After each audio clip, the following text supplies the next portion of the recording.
हाथीपल आक्रमण में संपूर्ण घर नष्ट अल्पके वर्तिले परिवार लोके। मयूरभंज जिला रासगोविंदपुर रेंज अधीन ब्राह्मणमारा फॉरेस्ट बीट अंतर्गत भात छतर गाँव में हाथी आतंक सांगकु करुछि तांडव। एबे भी हाथीपलर उपद्रव जारी रही। दिन में बिलबाड़ी में हाड़ फटा परिश्रम परे राति में हाथीपल उपरे नजर रखिबा पई उजागर हेबाकु पड़ुथिबारु बोझ उपरे नलिता बिड़ा भली स्थिति सृष्टि करिछि गाँ लोकंक पई। तेबे पड़ोशी पश्चिमबंग राज्यरु आसी ओडिशार सीमांत भात छतर ग्राम हाथीपल पशिगले व्यापक क्षयक्षति। एमिति घटना गतकाली मयूरभंज जिला मोरडा ब्लॉक अंतर्गत चिकिटामाटिया पंचायत अंतर्गत भात छतर ग्राम में घटी। सूचनायोग्य जे विलंबित राति 12 टिकिया हाथीपल प्रथमे अंगनवाड़ी पाचेरी भांगी पशि ग्रिल भांगी परे भात छतर ग्राम भितर को प्रवेश करथिले। हाथीपल प्रथमे बुद्धराय हांसनाक घर भांगिबा सह प्रचंड गर्जन करथिले। परे बुद्धरायक पड़ोशी मंडल हांसनाक घर भितर को एक हाथी छुआ खाद्य आशारे पशि जाइतिला। मात्र छुआ हाथीटी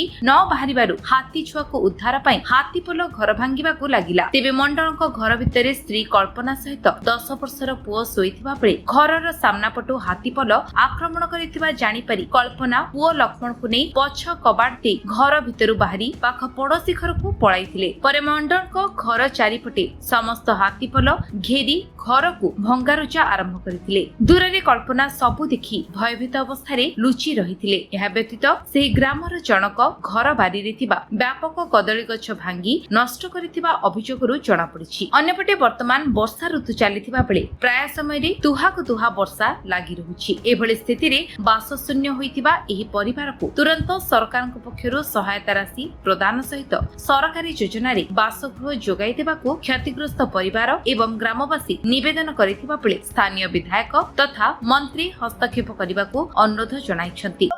चीता किसको चीता हंसदा कोन एति गाती कोन घटना घटी ते 10-12टा हाथी पसिथिला। त हम तो घरे सोइथिले जानि पालेनी मो थिले मो जात्रा छुआ गोटे थिला आ मो भासुतिला सेते सोइथिला मो डाकी पालेनी थोड़ा डाकीथिले से ओटानी त सेते तो मो घरटा भांगी देला। आउ किसो करे घरे मो पळेली से पट भी हाथी अछि तापर से घरटा भांगला आ गोटे घर सेपटे को हमको दौड़ी पड़े से घर लोक भी बाहर नथिला सब भांगी देकी ये करदेला नष्ट करदेला।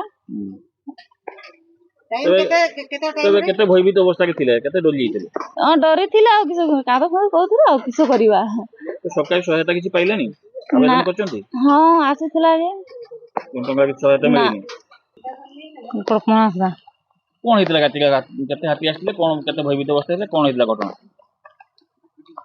8-12टा हबो हाथी आसीथिला सेठी हम तो सोइथिली तापर हाथी शब्द सुनी के हम तो दौड़ी पळेले के घरे थिले छुआ दि जन छुआ तो आपण थिले हां केते भयभीत थिले केते डोली थिले मु डोली थिले हां तापर हाथी केते हाथी आस्थिला केमती घर भांगिला संपूर्ण घर भांगी देछि।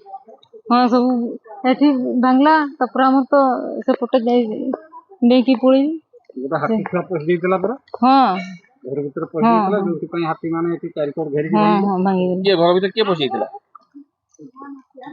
घर भीतर के पसिथिला इसे छुआ हां हाथी छुआ हाथी से पसिथिला तापर कोडा देई को अन्य घर को पळेले हां हमें पळेले